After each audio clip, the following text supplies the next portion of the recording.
नज्म का उन्वान है कुतिया। मगर बिल्ली को रोना चाहिए था,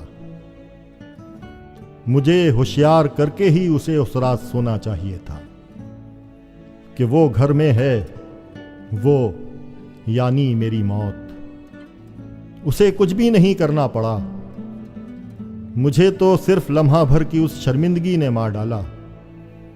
वो मेरे हाल पर मुंह फाड़कर जब हंस रही थी कि जब वो सामने आई मेरी आंखों में ख्वाबों की चमक थी। हथेली पर दवा की गोलियां थीं जिनको बदला था सवेरे डॉक्टर ने, और मैं निहायत मुतमईन था कल को लेकर।